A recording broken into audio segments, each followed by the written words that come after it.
திருவள்ளுவர் நம்மளுக்கு ஒரு அழகான குறள் கொடுத்துருக்காரு. அவர் எழுதின எல்லா குறள்களுமே வாழ்க்கைக்கு தேவையான குறள்கள் தான். இந்த குறள் பார்த்தீங்கன்னா, "பகுத்துண்டு பல்லுயிர் ஓம்புதல் நூலோர் தொகுத்தவற்றுள் எல்லாம் தலை" அப்படின்னு சொல்லியிருக்காரு. இதுக்கு நம்ம ஒரு சின்ன கதை மூலமா அதுக்கு விளக்கம் பார்க்கலாம். ஒரு ஊர்ல ஒரு வயசான ஒரு கணவன், மனைவி 2 பேர் இருக்காங்க. அவங்களுக்கு யாருமே சொந்த பந்தங்கள் அந்த மாதிரி இல்ல. அவங்களுக்கும் அ வேலைக்கு போய் சம்பாரிக்கிற அளவுக்கு வயசும் கிடையாது. அதுக்கு உடலும் ஒத்துழைக்காது இல்லையா? ரொம்ப வயசானவங்க.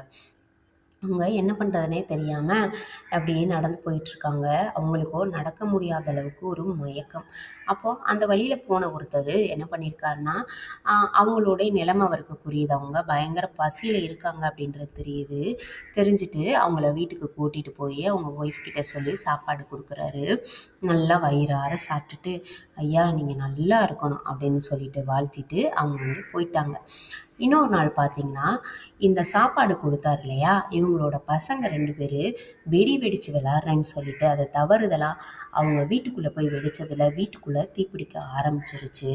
இவங்க வெளியில வெடிச்சுக்கிட்டு இருக்கையில, எதார்த்தமா வீட்டுக்குள்ள ஓடுனவங்க, உள்ளக்க தீ போய் கிடக்கிறது அவங்களுக்கு தெரியல. சின்ன குழந்தைங்க தானே! அப்ப தப்பிக்கலான்னு சொல்லிட்டு உள்ள போனவங்களுக்கு டக்குன்னு அந்த தீ பட்டதுல, அங்க கிடந்த ட்ரெஸ் எல்லாத்துலயும் புடிச்சு டக்குன்னு அ ஒரு மாரி இதாயிருச்சு. வீடு ஃபுல்லா தீயாயிருச்சு. அந்த பசங்களுக்கு எப்படி வெளியில போறதுன்னே தெரியல. கத்திக்கிட்டு கிடக்காங்க.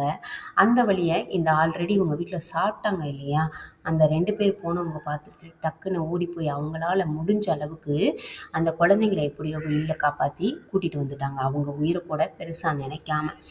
இது எதனால நடந்திருக்கும்? இப்ப நார்மலா ஒருத்தவங்க ரோட்ல போறவங்க தன்னோட உயிர கூட மதிக்காம போய் அந்த குழந்தைங்கள காப்பாத்திருப்பாங்களா? இல்ல. அவங்க போய் காப்பாத்துன காரணம் என்ன தெரியுமா? ஒருவேளை பசியாவது அந்த ஐயா வந்து நம்மளுக்கு போக்குனாரு இல்லையா? அதனால அவங்க குழந்தைங்கள கண்டிப்பா நம்ம காப்பாத்தணும் அப்படின்ற நல்ல எண்ணத்தோட போனாங்க. அப்போ அந்த விஷயம் என்ன? நம்ம மட்டும் சாப்பிட்டா பத்தாது. நம்ம பசியில இருக்கிறவங்களுக்கு சாப்பாடு குடுக்கணும், பகிர்ந்து உண்ணணும் அப்படின்ற அ ஒரு யோசனை தோணுனதுனால மட்டும் தான் அவங்க குழந்தைங்க வந்து இன்னைக்கு காப்பாத்தப்பட்டுருக்காங்க இல்லையா?